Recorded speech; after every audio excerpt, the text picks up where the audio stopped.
بالله من الشيطان الرجيم يا أيها الذين آمنوا اتقوا الله حق تقاته ولا تموتن إلا وأنتم مسلمون. تمام بسم الله. سارے بھائیاں خوبیاں مصالح والا شریک اللہ خدا ہے جس نے ہماری راہ میں تخلیق فرمائی اور ہماری شریعت کے خاطر بے شمار ہمیں اکرام کو موجود فرمایا. حضرت سلام رحمۃ اللہ علیہ الصلوۃ والتسلیم پر خصوصیت کے ساتھ ہمارے آخری نبی حضرت محمد مصطفیٰ صلی اللہ علیہ وسلم پر جن کے ذریعے ہمیں صحیح رہنمائی ملی، اصول و ضابطہ ملا، زندگی قانون ملا، اسلام کی روشنی ملی، یاد کی تاریخ پر ہوئی. حضرات، ہم اس لیے زمین پر زندگی گزار رہے ہیں. یقیناً یہ زندگی ایک نعمت ہے اور اس کی بہت سارے قسمیں ہیں نعمت کی جس کو ہم شمار نہیں کر سکتے. یہ زندگی جو ملی ہے، سوال ہے کیا ایسا ہی معنوی اعتبار سے یا شریعت کو اصول پر شرک و بدعات کے امور سے بچتے ہوئے یا اس کے اندر منوی ہو کر یا محبت رسول کی اسوہ نبی کے اعتبار سے یا مخافت رسول کی بنیاد پر ہم زندگی گزاریں، اس کے بعد بھی مومن کے دعویٰ کرتے رہے. اثر و بیشتر کی باتیں ہوا کرتی ہیں آپ کے سامنے. اس سلسلے میں نے مارا آپ کے سامنے امت کے اندر جو خرابیاں ہیں، برائیاں ہیں، بیماریاں ہیں، سب کو کم بیش میں نے پیش کیا ہے. یہ امت یا خیر امت قرار دی گئی تھی. یعنی یہود نصارہ کی نقالے میں اپنے آپ کو ذلیل سے ذلیل بنتی چلی جا رہی ہے اور ہمیں اس کا احساس بھی نہیں ہو رہا ہے کیونکہ شرک و بدعات کے دلدل میں ہم پھنسے ہوئے ہیں. ان کی مذمتیں آپ کے سامنے بیان کی جاتی ہے کہ شرک ایسی بیماری ہے جو جہنم میں جانے کا راستہ ہے، بدعات جہنم میں جانے کا راستہ ہے جو قدر مسئلہ نے کہتے ہیں آپ نے سنا. یہی شرک و بدعات کے راستے اور چند امور ایسے بھی ہیں، چند مسائل ایسے بھی ہیں جس کے اندر ہم لعنتی فعل کے مرتکب ہوتے ہیں. لعنت کا معنی یہ ہوتا ہے بعد عن الرحمت، اللہ کی رحمت سے دور ہو جانا، دھتکار کیا جانا، بھٹکار کر بھگا کیے جانے. یہ لعنت کی تعریف ہے. افسوس کی بات ہے کہ ہم امت محمدیہ جہاں ہماری افضلیت و برتریت ہے اور ہم اہل حدیث کو اہل توحید کا نام بلند کرتے ہیں، کہیں ہمارا بھی ٹھکانہ انہی لوگوں کی طرح لعنتی امور میں داخل ہو کر ان کے نام شانہ بشانے کھڑے تو نہیں ہو رہے ہیں. یقیناً ہم جو زندگی گزار رہے ہیں سماج کے اندر بہت سارے ایسے امور ہیں جو لعنت کے سبب میں سے سبب ہے اور اس میں ہم شکار ہو رہے ہیں. پہلی بات یہ ہے کہ اللہ کی ذات و صفات میں کسی کو شریک کرانا ہمیشہ کی جہنم کی ادائی دلائی کے قواعد ہے. لیکن جو صفات اللہ کے لیے متعین ہے وہی صفات ہم غیر اللہ کے لیے متعین کر کے عمل پیدا ہو جائیں تو شرکیہ امور کے اندر دخول بلس اللہ کی لعنتیں بھی برستی ہے. سمجھ ہو گیا جو بہت ہی افسوسناک پہلو ہے. آج امت کے درمیان جو اللہ کے نبی صلی اللہ علیہ وسلم نے 30 پھر لعنتیں بھیجی من سوا غیر اللہ، اللہ کی لعنت ہو جو غیر اللہ کے لیے سوا کرتا ہے. آج یہ امت محمدیہ غیر اللہ کے نام پر قربانیاں پیش کر رہا ہے. یا نظر یہاں فاتحہ قربانی چڑھانا طرح طرح کی بدعات ہے. اسی پر قربانی کا جو مسئلہ آتا ہے یا جانور ذبح کرنے کا مسئلہ آتا ہے نظریات سے نام پر آج یہ غیر اللہ کے نام کا بھی نظریات پیش کرتا ہوا نظر آتا ہے. بکروں کو بکرے بھیڑ اور پتہ نہیں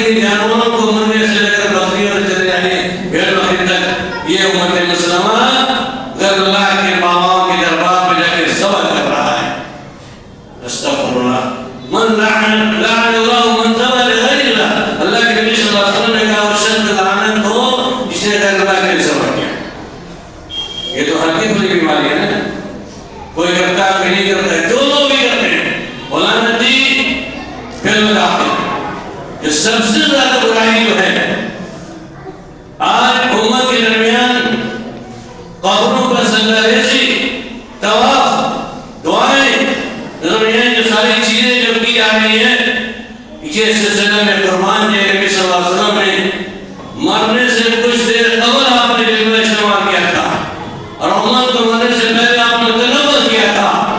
آج یہی امت، یہی نبی کا ماننے والا اور اس قرآن کا ماننے والا، اسلام کا ماننے والا نام نہاد مسلمان آج قبروں پر سجدہ ریز ہوتا ہوا نظر آ رہا ہے۔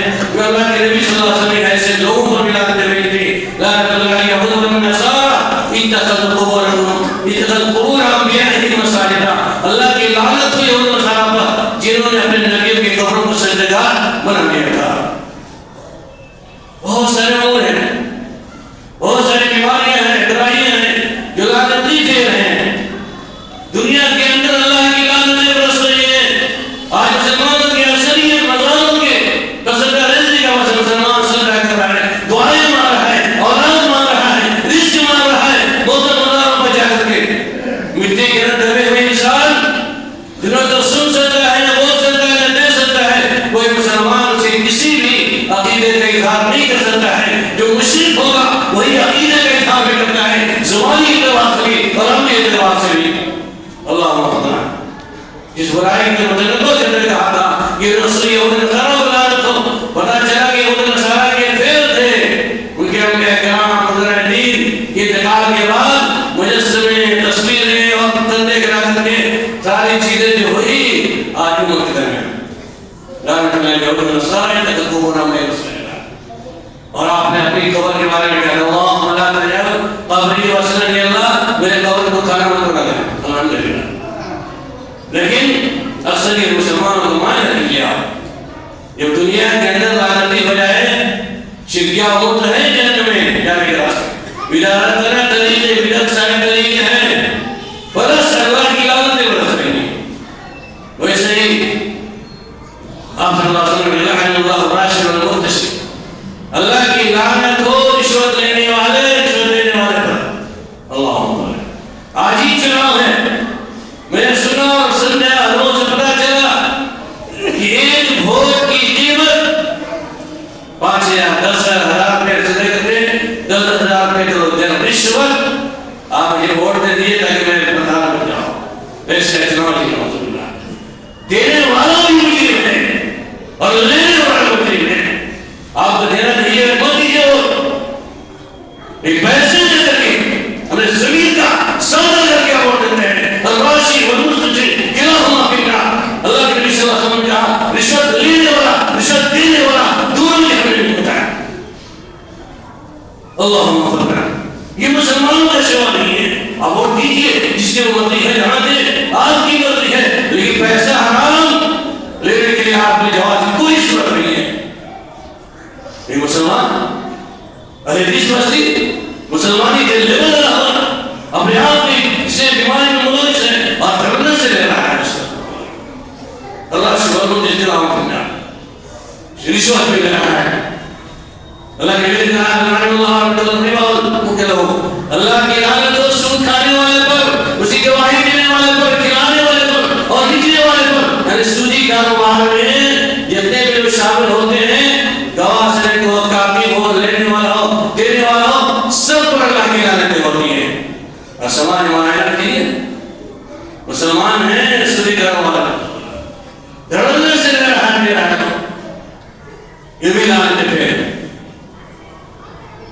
اس کے بعد سود ہے اور چوری بھی ہے۔ ہم یہاں انڈے کی چوری کریں گے انشاءاللہ، تو سیدھی بات ہے ہم کتنے اسباب ہیں جن کی برائیاں ہیں، پھر تفصیل میں 25 پوائنٹ کروں اور یہ غلط ہے۔ اسی طریقے سے شرکیہ امور کے بعد بدعت کا مسئلہ، اللہ کے نبی صلی اللہ علیہ وسلم نے کہا جو من آپ نے سنا کل محدث بدعت، ہر نئی چیز بدعت ہے۔ ہر وہ کام جو شریعت میں ثبوت نہ ہو، اللہ کے نبی ثابت نہ ہو، وہ کام کے عمل کرنا بدعت ہے۔ اور بدعت کے بہت سارے امور ایسے ہیں جو آپ کی زندگی کا نام ہے۔ مثالیں تو بہت سارے ہیں، کیونکہ وقت تفصیل چاہیے۔ جتنے بھی آپ بدعت کر رہے ہیں خصوصی اعتبار سے میں بات کر رہا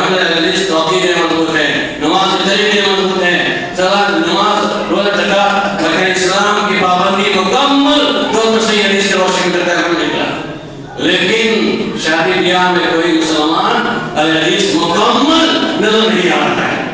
جتنے بھی بدعات ہو سکتے ہیں، جتنے بھی وہ شرکیہ امور، کفر کافروں والے امور میں شامل ساری چیزیں ہمارے شرع میں داخل ہو گئی. وہ سب کرنا پاپ ہے، گناہ کام ہے اور لعنتی سبب بھی ہے. کہ اللہ کے صلی اللہ علیہ وسلم لعن اللہ من آوى محدثا، اللہ کی لعنت ہو جو کسی بدعتی کو اپنے گھر میں پناہ دیتا ہے. بدعت کرنا تو دور کی بات ہے، ہمارے توحید مخلص ہیں، ہمارے گھر میں کوئی بدعتی پناہ دیتا ہے اس کے بعد ہم بھی اس کو شمار ہوں گے. یہ بات ہوگا. لہذا بدعت سے بچنا بھی چاہیے، لوگوں کو بچانا بھی چاہیے. شرکیہ امور سے تو بچنا چاہیے اور عوام کو بچانے کی کوشش بھی کرنی چاہیے. اب اس کے لیے آپ کہیں کہ عالم دین کا ہونا چاہیے. تبلیغ کے لیے بھی عالم شرط نہیں ہے. آپ جتنا علم ہے بتائیے، بلغنی بلایا. یہ ہماری زبانیں خاموش رہتی ہیں، یہ سماج کے لوگ کیا کہیں گے؟ ہماری سے چلی جائیں گے، تانا زنی کریں گے. اس عوام کے تانا زنی کا ڈر و خوف محسوس جب کر لیں گے تو آپ کی زبان مبارک سے کبھی بھی حق بات نہیں کر سکتے، حق بات نہیں کرے گی. اور اس کے بارے میں کیا جو چھپانے کا لگے تو نا بیعت اللہ کے آیت کو چھپاتے ہیں. یا جو علم میں کیا ہے، جن جن چیزوں کا علم میں نے دیا ہے جو لوگ چھپاتے ہیں وہ بھی لعنتی سب کے خیال لعنتی اس کے میں کافی. اور یہ ہے تو نہیں دنیا کی طرح اللہ نے بس اقدام کریم کہ تمہارے علم کی سزا یہ ہے کہ آپ کے منہ میں ہاتھ کا لگام لگا دیا جائے گا. یقین کہ عالم دین کی عادت ذمہ داریاں ہوتی ہیں عوام کی سزا ہے. یہ ہر شخص ذمہ دار ہے، جہاں تک جانتا ہوں. خود عمل کرے، خود منع کرے لوگوں سے. یہ نہیں کرتے ہیں کہ کام کی جہنم کے آگ ہمارے رات کی زبان کے اندر لگام لگا کے رہے گا، سزا بھگتے رہے گا. اسی طرح جو اللہ اس کے رسول کو تکلیف پہنچاتے ہیں، ان الذين يؤمنون بالله ورسوله لعنهم الله في الدنيا والآخرة. جو لوگ اللہ اس کے رسول کو ایذا پہنچاتے ہیں ان کے اوپر اللہ کی اور فرشتوں کی لعنت دنیا اور آخرت میں برستی. اللہ آپ کے ذہن میں سوال ہے اللہ کو تکلیف پہنچانے کا مطلب ہوتا ہے، رسول کو تکلیف پہنچانے کا مطلب ہوتا ہے. سوال آتا ہوتا ہے نبی تو ہے نہیں ہمارا سب اللہ اوپر ہے، اس پہ ہے، انسان کیسے تکلیف پہنچائے گا؟ اللہ کے نبی صلی اللہ علیہ وسلم کی توضیحات، حدیث کی تشریحات حدیث میں موجود ہیں. اللہ تعالیٰ کے انسان اس میں زمین پر بسنے والا انسان دن رات نافرمانی میں ڈلا ہوا ہے. اللہ کی عبادت و ریاضت سے تو دور رہنے کے بعد بھی اچھے اچھے لوگ جو ہیں جو اللہ کو گالیاں دیا کرتے ہیں. اللہ کے نبی صلی اللہ علیہ وسلم قال اللہ تعالیٰ ابن آدم يسب الدهر وأنا كما قال الليل والنهار. اللہ کے نبی صلی اللہ علیہ وسلم حدیث قدسی ہے. قال اللہ تعالیٰ یوزی ابن آدم. اللہ کے نبی صلی اللہ علیہ وسلم نے کہا کہ اللہ رب العالمین کہتا ہے قال اللہ تبارک تعالیٰ یوزی ابن آدم، آدم کی اولاد مجھ کو گالی دیتا ہے، یسب الدهر زمانے میں گالی دیتا ہے. وأنا الدهر زمانہ میں ہوں، انا اقلب الليل والنهار، میں دن رات کو رٹ پٹ کہتا ہوں. یسب الدهر اور اللہ تعالیٰ یوزنی ابن آدم، آدم کی اولاد مجھے گالی دیتا ہے، مجھے تکلیف پہنچاتا ہے. تکلیف پہنچانے کی صورت یسب الدهر زمانے میں گالی دیتا ہے. آج یہ بات یہ ہے زمانہ بڑا خراب ہو گیا، بچے نہیں مان رہے ہیں، اس کسی کی بات نہیں. زمانہ سب کی زبان کو بیش شامل کو سے دور ہیں، ان کی زبان میں ہی بات آتی ہے. زمانہ بڑا خراب ہو گیا. آپ زمانے کو گالی نہ دیں، دوسرے نے اردو گالی میں تو ساری روایتیں ہیں. آپ کے اندر مسئلہ ہو، پریشانیاں ہو، کوئی بھی امور آپ کے سامنے سردرد ہو تو اللہ کے سامنے سوال رکھیے. اللہ ہم خطاکار ہیں، گناہگار ہیں، ہم تیرے بندے ہیں. رب العالمین تو غفور رحیم ہے، بخشنے والا ہے، معاف کرنے والا ہے، روزی دینے والا ہے، اولاد دینے والا ہے، بیٹا بیٹی دینے والا ہے، ساری چیزوں کا تجھے مہیا کرنے والا ہے. کھیتی کے نقصان کے مالک تو ہے، نفع کے مالک تو ہے، پورے زمین کی میرے تیرے ہاتھ میں ہے. یہ اللہ میں تجھے سوال کرتا ہوں، میں خطاکار بندہ ہوں، گناہگار بندہ ہوں، تو میری مراد پوری کر دے. لیکن زبان سے زمانے کو گالی مت دیجیے. جو ایسا کرتے ہیں لعنتی ہے. وہ رسول کو تکلیف پہنچانے کا مطلب یہ ہے کہ اللہ کے نبی صلی اللہ علیہ وسلم نے جن منکرات کو نکیر کی ہے، جن معروفات کا حکم ان بھلائیوں کا حکم دیا اور جتنے فرامین ان کے ہیں ان کے دعوات سے عمل کیجئے، منع محض ان لوگوں کی طرف مت ہو جائیے۔ نبی صلی اللہ علیہ وسلم گستاخ رسول، مجنون، ساحر، دیوانہ، پاگلپن، ساری چیزیں یا سارے عذاب سے منفرد کر رہے تھے۔ آج تبلیغ کرنے والے اچھے دعوے دے رہے ہیں، یہ پاگل ہو گئے، بلکہ دنیاوی زندگی کے اندر آسمان کے دیکھیں کہ نبی صلی اللہ علیہ وسلم کی ذات کو تکلیف پہنچانے کی شکل اور صورت یہ ہے کہ نبی صلی اللہ علیہ وسلم کے نام پر، ان کے طریقہ کار پر نعوذ باللہ فکر بنائی جا رہی ہیں، وہ اس سے چکائے جا رہے ہیں، وہ ہڑلکا کیا جا رہا ہے، جلوسوں کا انعقاد کیا جا رہا ہے۔ اپنوں سے نہیں، غیروں نے تو نبی کی نہیں چھوڑا ہے۔ نبی صلی اللہ علیہ وسلم کے جو صفات موجود نہیں تھے، غیروں کی بات تو دور کی بات ہے۔ ہم امت محمدیہ کے اندر نبی کی گستاخی کا نمونہ آپ نے بتایا کہ عید میلاد نبی کا جلوس ہے، عید میلاد نبی کا جلوس ہے، چکیا الفاظ ادا کیا یا محمد عشری، یہ سب جملے ہیں، یہ تکلیف پہنچانے والا کے نبی صلی اللہ علیہ وسلم کو بتایا کہ مسلمان اللہ کو تکلیف پہنچاتا ہے اور رسول اکرم صلی اللہ علیہ وسلم کو بھی تکلیف پہنچاتا نظر آ رہا ہے، جس وقت اللہ کی شکار اور اللہ کی رحمت سے دور ہوتا چلا جا رہا ہے۔ اسی طرح سے آپ علم ہو گیا، چھپا لیے، نہیں بتایا کہ تمہارے علم کی سزا، بے عمل کی سزا بھی جہنم کے اندر ہے۔ اور اس کے بعد دوسروں کو بھلائی کا حکم نہیں دیتے، برائیوں سے نہیں روکتے۔ ہم اپنے آپ مسئلے ہو گئے، سمجھ گئے، سدھر گئے، ہم آتی نمازی قاضی سب کچھ ہو گئے، علامہ بن گئے دنیا کے اندر، فرزدار کا لیول لگ گیا، عائشہ کے لیول لگ گیا، محفوظ لگ گیا، لیکن اپنے گھر کی اصلاح کے ساتھ ساتھ لوگوں کی اصلاح نہیں کریں گے۔ امر بالمعروف منکر سیوا ہے، برائے اسلام میں سے ہے، بھلائی کا حکم دینا، برائیوں سے روکنا، یہ مسلمانوں کی علامت ہے، مومنوں کی علامت ہے۔ والمؤمن بعضهم ببعض يأمر بالمعروف وينهى عن المنكر۔ ایک مومن دوسرے مومن کا دوست ہے، بھائی ہے، دوست ہے، کیوں؟ یأمر بالمعروف، بھلائی کا حکم دیتے ہیں، برائیوں سے روکتے ہیں۔ والمنافقات والمنافقون، جو منافق کے مومن کے مقابلے میں اپوزٹ، منافق جانتے ہیں تو ادھر ادھر گھومنے والے منافق ہیں، ہم آپ کی بات میں صحیح ہیں، ان کی بات میں صحیح ہیں، بے شمار بھی نہیں، حدیث کے اندر مثالیں بھی ہیں، اس کی وضاحتیں بھی ہیں کہ منافق جب جھوٹ بولے، حد سے کلمہ جھوٹ، بات کرنے میں جھوٹ بولے، وہ وعدہ ہم وعدہ خلاف کرے، وعدہ کرے تو وعدہ خلاف کرے، وہ جب تمہیں خان آپ امانت دے تو خیانت کرے۔ یہ تین مثالیں ہیں، مثال اور بھی کچھ نہیں دیے مثالیں۔ والمنافقات والمنافقات، منافق اور منافق، مرد مومن کا بھی، مومنہ عورتوں کا بھی تذکرہ ہے، اور منافق مرد، منافق عورتوں کا بھی تذکرہ اسی آیت کے بعد مختصر اشارے کرتا ہے۔ والمنافقات بعضهم لباس والمنافقات والكفار، کفار اور منافقین دونوں يدخلون في جہنم، يدخلون النار، یہ دونوں جہنم اکٹھے جمع ہوں گے جميعا، اور یہی لوگ اولئک لعنهم اللہ، جس پر اللہ کی لعنت کے واسطے۔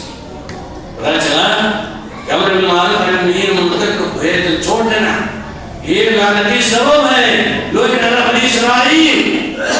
بنی اسرائیل کو لعنتیں بھیجی گئی، کیوں؟ لا يتناهون عن المنکر، کیونکہ وہ برائیوں سے نہیں روکتے تھے، اور منافق بھی ہے، وہ منافقات بعضهم لبعض يأمرون بالمنکر وينهون عن المعروف، یہ منافق برائیوں کا حکم دیتے ہیں اور برائیوں سے روکتے ہیں۔ لوگ بنی اسرائیل کو اللہ کی لعنتیں برسی، کیونکہ برائیوں کا حکم دیتے تھے اور برائیوں سے روکتے تھے۔ آج کل مسلمانوں کی جماعت میں بھی لیبل مسلمان کا ہے، چہرہ مسلمان کا ہے، یہ منافق ہے، اور ہر شخص سامنے جانے کے بعد اپنے آپ کو بھلا وہ منکر یامرون بالمنکر، برائی کا حکم دیتے ہیں اور ینہون عن المعروف، برائیوں سے روکتے ہیں۔